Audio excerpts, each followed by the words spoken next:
To these grievous acts and measures, Americans cannot submit. That was the warning shot from the First Continental Congress.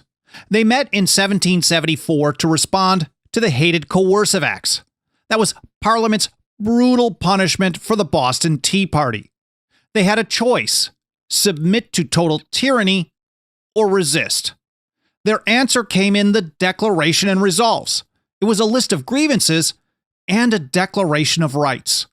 So on this episode, we're covering one of the most important and almost totally forgotten documents of the American Revolution, and a direct precursor to both the Declaration of Independence and the Bill of Rights.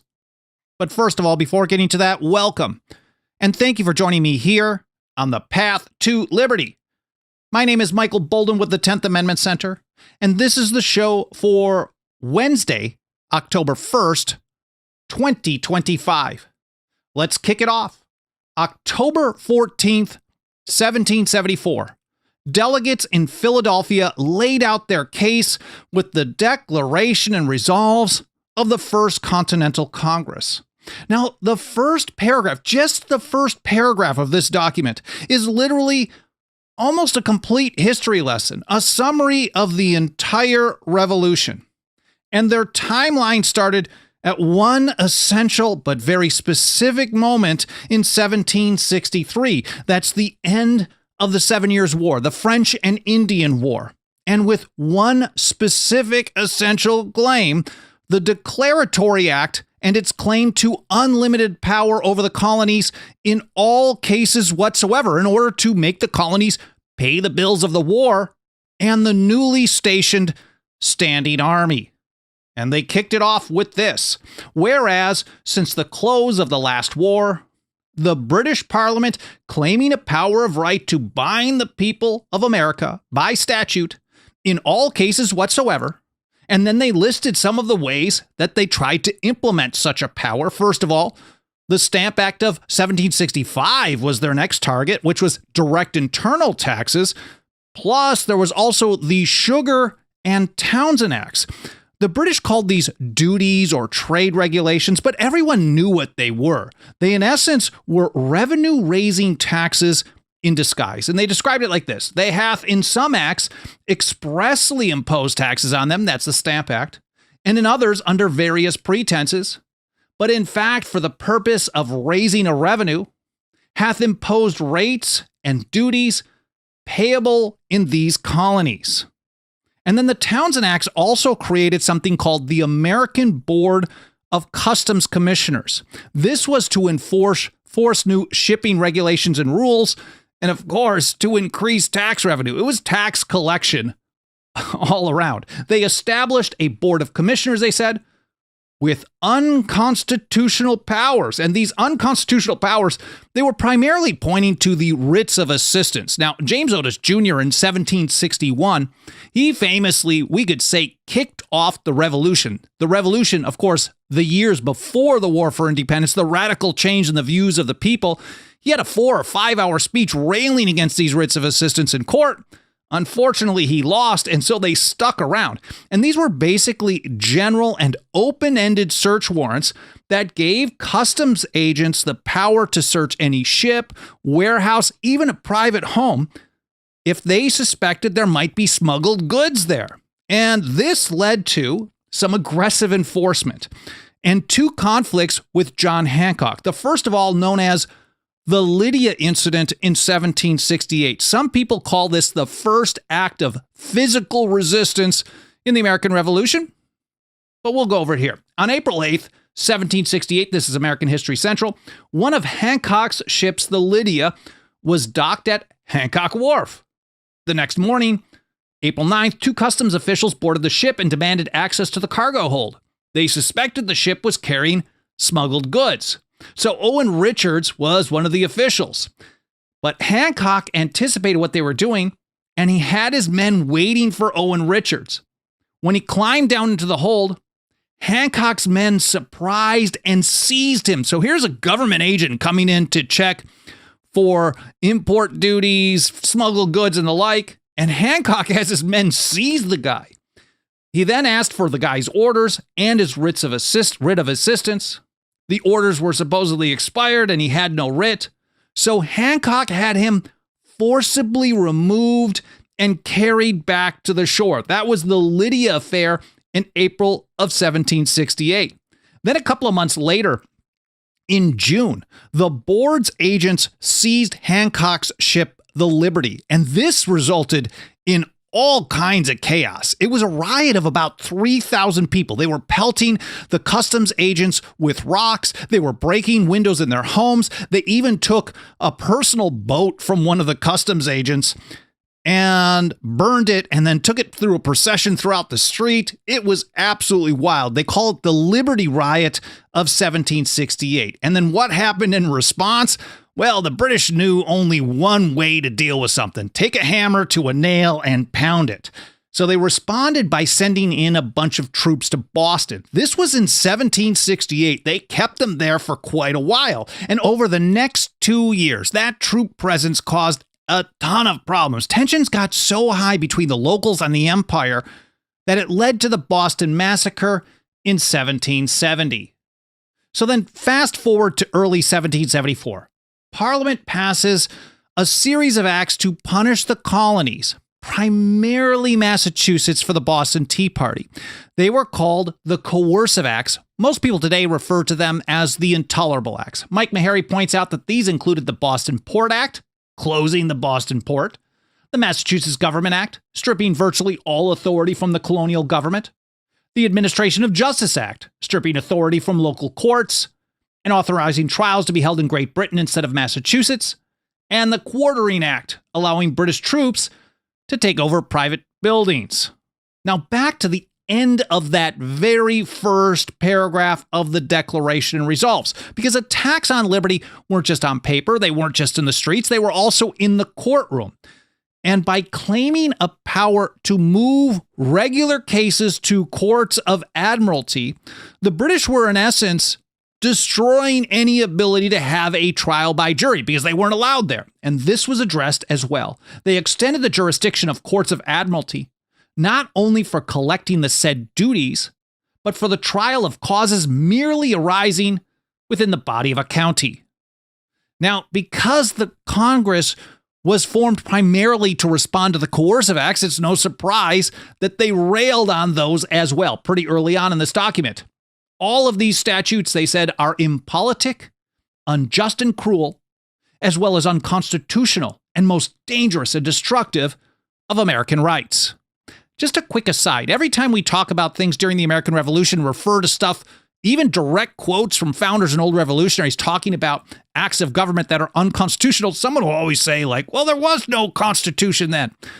And that's really the point. They were living under a system of rules and laws, of traditions, that was known as the unwritten British Constitution. And this is how, well, the revolution itself, because it was unwritten and government could really much more easily exercise arbitrary power, at least at the time, this led to them, it birthed the idea of written constitution in these United States. So the First Continental Congress was addressing this. But wait, there is much, much more. They also pointed to a totally corrupt court system where judges were no longer independent. Instead of being paid by the locals, they were getting paid by the king, and they were very much concerned, well, how that might play out. And then also they mentioned the bane of liberty, standing armies. And they said, whereas in consequence of other statutes, judges who before held only estates at will in their offices have been made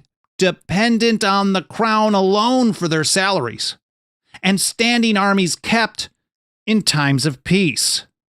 And then when the colonial assemblies tried to push back, Parliament shut them down for merely just issuing complaints. They said assemblies have been frequently dissolved, contrary to the rights of the people, when they attempted to deliberate on grievances. And they're dutiful. I mean, they issued all kinds of petitions and kind of very pleading type of language. And just doing that was seen as almost treasonous. Got to shut these people down. Don't let them even organize. And they're dutiful, humble, loyal, and reasonable petitions to the crown for redress have been repeatedly treated with contempt by His Majesty's ministers of state. Now, after listing out all of these grievances, they pivoted to, well, in essence, a declaration of rights. And they started out with the inhabitants of the English colonies in North America, by the immutable laws of nature, the principles of the English Constitution, and the several charters or compacts, have the following rights. It was all built on a natural rights foundation, and that Declaration of Rights included precursors to the First, Sixth, and Seventh Amendments, separation of powers, and plenty more. I'm going to get to all that and more in just a moment, but first of all, I should mention that while I realize I am blasting through a lot of important historical information pretty quickly here, it's my hope that this episode, like every single one, serves as a bit of a highlight reel for you. And if you're encouraged to read and learn more in context on your own time, you are in luck because the TAC has your back. After every single episode, we publish a blog post for that episode. Alan Mosley does an awesome, very consistent job getting that done quickly after the show is done.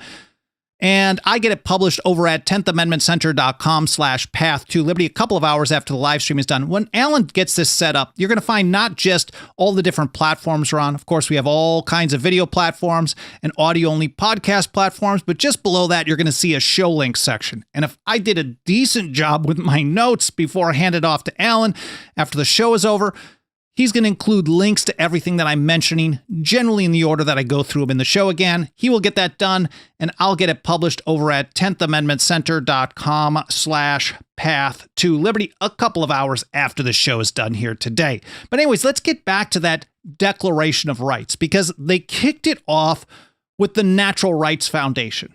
They are entitled to life, liberty, and property, and they have never ceded to any sovereign power whatever a right to dispose of either without their consent. And next, a right so important that it became the foundation for both the Sixth and Seventh Amendments. They said the respective colonies are entitled to the common law of England, and more especially to the great and inestimable privilege of being tried by their peers of the vicinage according to the course of that law.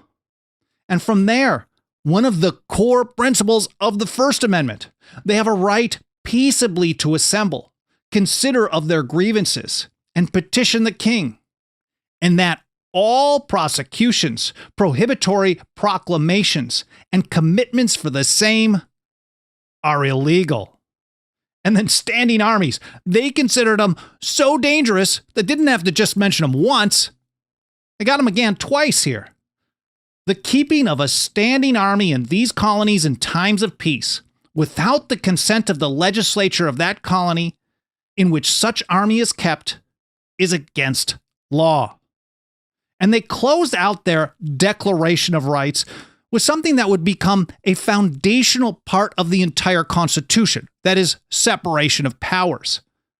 They said it is indispensably necessary to good government, and rendered essential by the English Constitution, that the constituent branches of the legislature be independent of each other, that therefore the exercise of legislative power in several colonies by a council appointed during pleasure by the Crown is unconstitutional, dangerous, and destructive to the freedom of American legislation.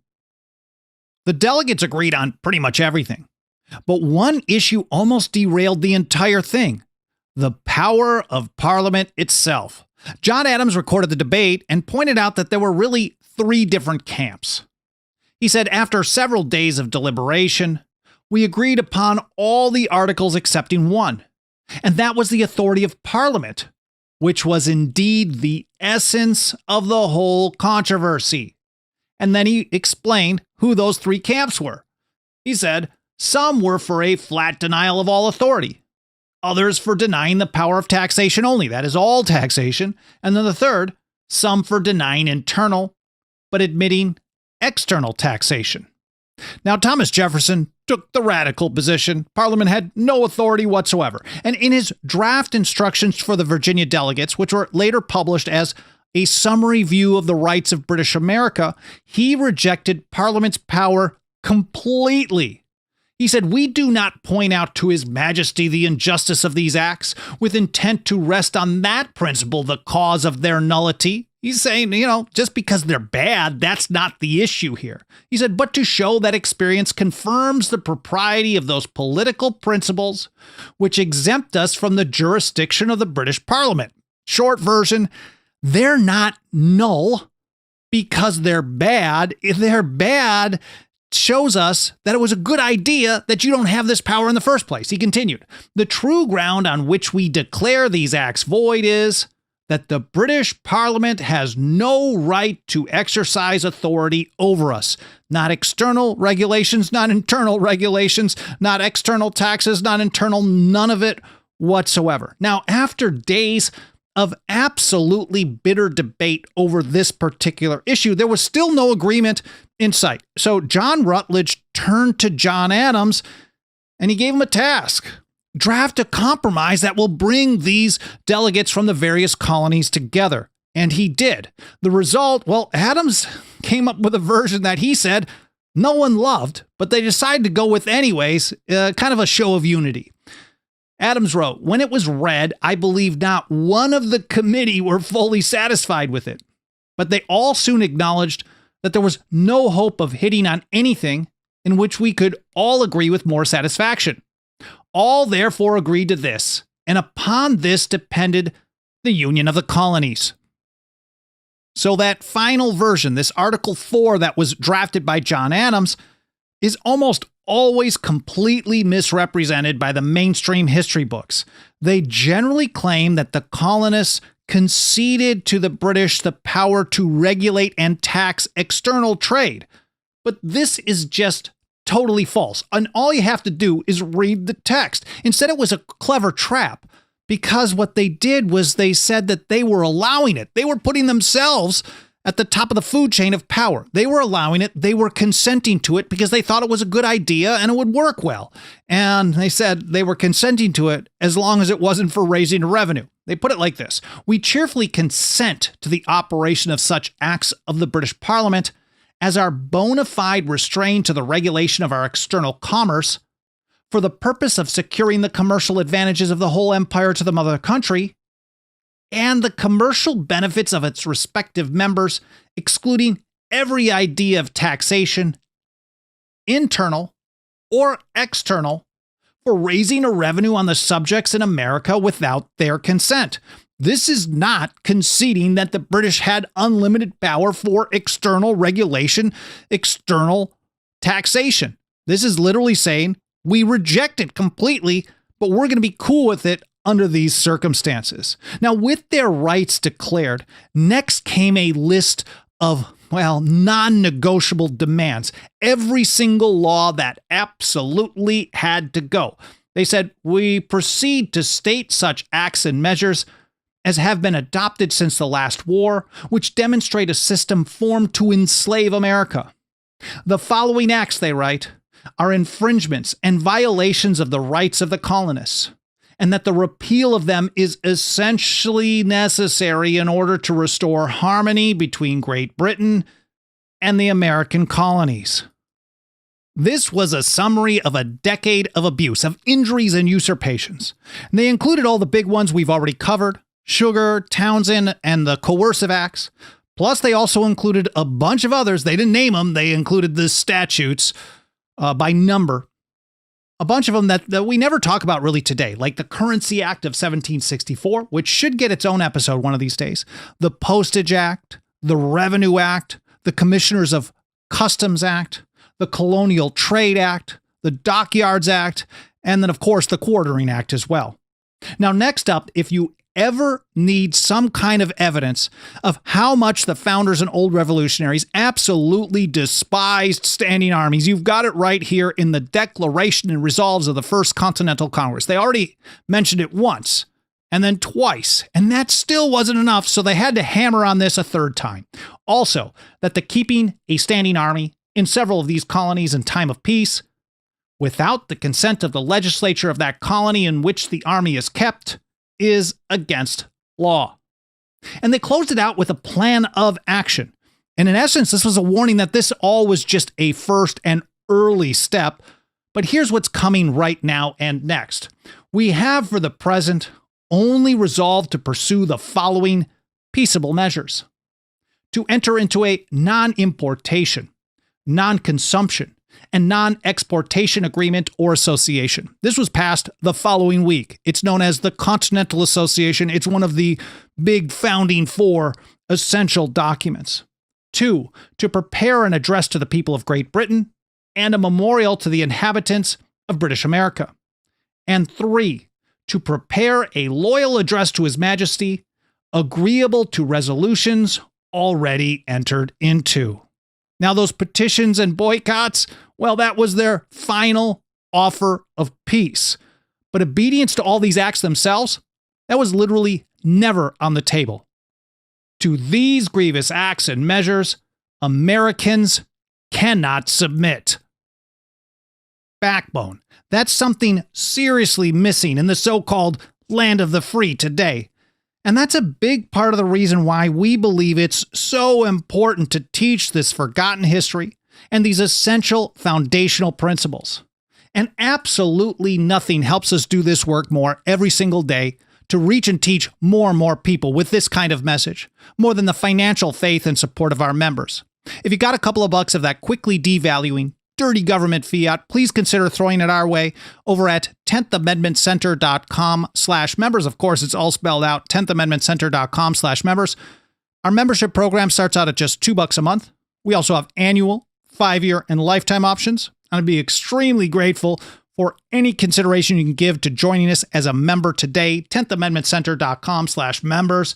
Now, if you don't want to become a member, but you still want to get behind us financially, that's still awesome. Thank you so much. Or if you're already a member, I'm very grateful for that, of course. And if you want to make another contribution, I want to just make sure you know how to do that. It's over at 10thamendmentcenter.com/donate. Of course, we also accept real sound money like goldbacks, plus a number of other options as well. You'll find that over at 10thamendmentcenter.com/donate. There's also a bunch of free and easy peasy things you can do to help us spread the word, primarily triggering algorithms of the various platforms you watch or listen on, the mainstream ones mostly. Reviews on Apple Podcasts, hitting the like button, subscribe, notifications, comments in the archive, platforms, video platforms like YouTube. Watch time percentage is massive. A 20-minute video you watch for 10 minutes, that's only 50%. That kind of isn't so great. 20 minutes, if you watch 100%, that's pretty good. But if you watch 40 minutes, 200%, that's super awesome. I think you get the idea here.